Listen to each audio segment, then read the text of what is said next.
our guest on Miami Live season, helping us take a deep dive on this topic, is Karla Hernandez-Mats. She is president of the Miami-Dade Teachers Union for the past decade or so. Karla, thank you for joining us.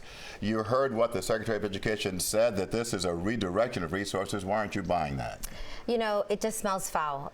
There is a way of doing this. We're certainly not against making sure that bureaucratic systems are not more efficient. I think everybody always needs, a little touch-up.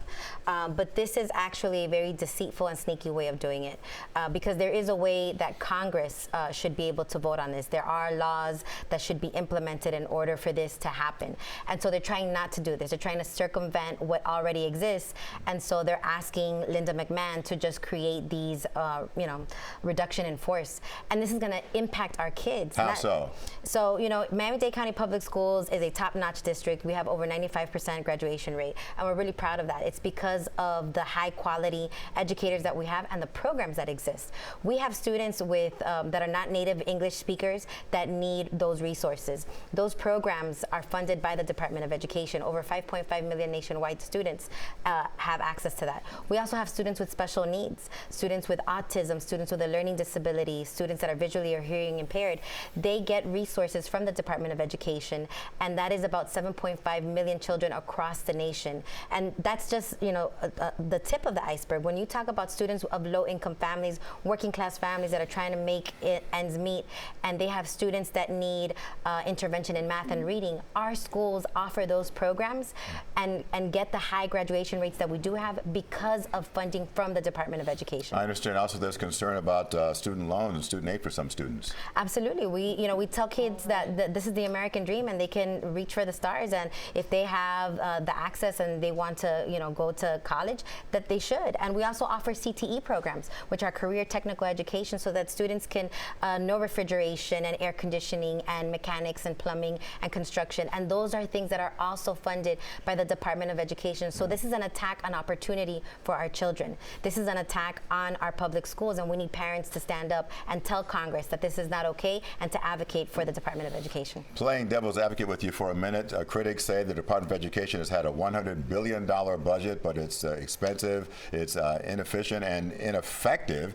It points to the fact that student test scores have not gone up. What would you say to those concerns? Well, I just mentioned what our district is currently doing. We have very high, the highest we've ever had, over 95% graduation rate.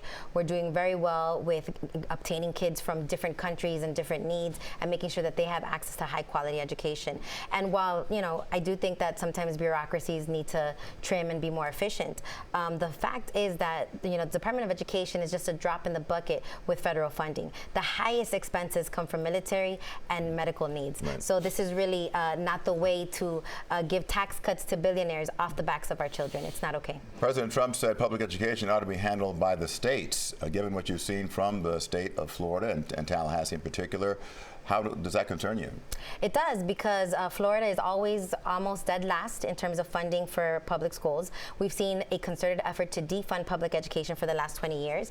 And so we believe that if they do this block grant where they give the money to the states, states will do more of what they're already doing. And right now they're privatizing public education by giving public tax dollars to private schools when it's not creating opportunities for kids, because our kids are not going to these schools. They're giving access to wealthy people to have tax breaks. So what do you think is the real end game here?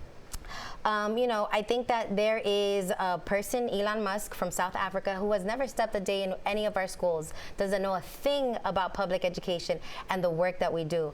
And he's trying to create these tax cuts for billionaires off the backs of our kids. You say parents ought to speak up. What can they do if they're concerned? Well, we need them to reach out to their Congress folks, to the senators, and let them know that we are expecting Congress and the courts to act appropriately, to block these things, to intervene, because our children are counting on us. One day that we take away from a student's access to education has detrimental effects, and we can't do that right now. So we need parents and community members to really lean into this moment and speak up, because we cannot allow this to happen. How many teachers do you represent at the union? 17,000 teachers. You're about to step down. What's your next move? Maybe I'll join the circus, because this is crazy right now. You're not going to join the circus. I know you got something up your sleeve. And whatever it is, we'll be eager to stand by to find out what it is. Thank you, Jim. I appreciate that. Thank you. Karla Hernandez-Mats. That's a good line, though.